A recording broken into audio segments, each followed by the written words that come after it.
Hi, kids. Remember last week we talked about the buttons? And remember, Pastor Brad looked everywhere for a button, didn't he? Well, you know what the cool thing is that he only found the button when he looked in the right place. And we're just like that. We have to look in the right places for Jesus. So if we're looking for Jesus in places where he's not at, then we're never going to find him. But if we're praying to him and we're spending time reading the Bible and we're talking to our friends about Jesus, Jesus is going to show up because we can find him when we look like that. Jesus seeks after our heart, and Jesus is everywhere in the world. I'm not going to say that God isn't present everywhere, but at the same time, to know Jesus and to find him so that we can understand him, we have to look in the scriptures. We have to look in the Bible.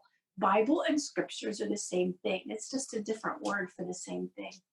You know what? I have another lesson with my buttons.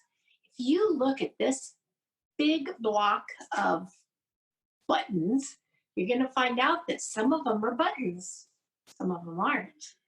And you know what? I told you that we were going to talk about some people who were looking for Jesus in the Bible. Do you know that Judas was one of Jesus's disciples? And Judas, he was with Jesus. He even had found the button. He had found Jesus. He was right there. He was spending time with him. And he knew what he was doing. But you know what about Judas? Judas didn't keep his eyes on the button.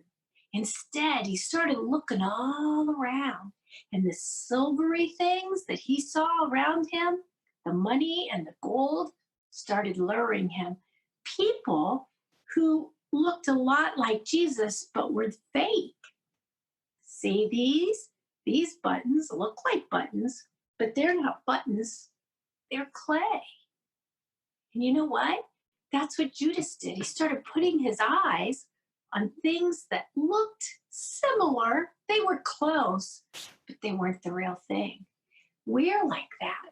We have to keep our eyes on Jesus. We have to look for him in the Bible, and we have to search for him in the scriptures. We have to spend time learning about God, invite Jesus to live in our heart, and then keep our eyes straight on Jesus so we don't get distracted. All of this other stuff is distracting to us, but the real button, or the real Jesus, is what we need to be focused on. You know what?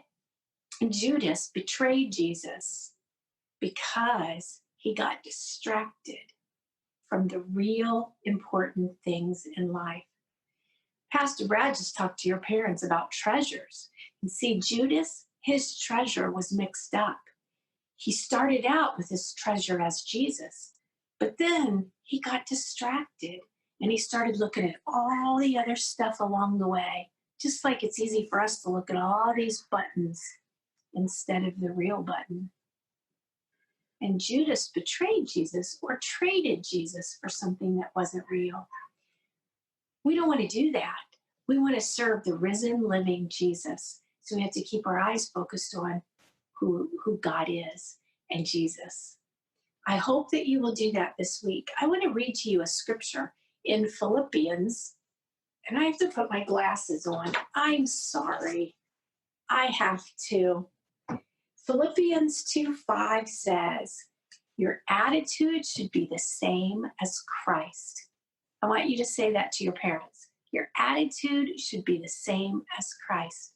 And you know what? If you keep your eyes on Jesus, your attitude will be the same as Christ. You'll want to do good things. You'll want to help other people. But it won't just be helping other people. It will be helping other people so that they can see Jesus in you. And that's what makes the difference. So this week, keep your eyes focused. Keep your eyes on Jesus. See you next week.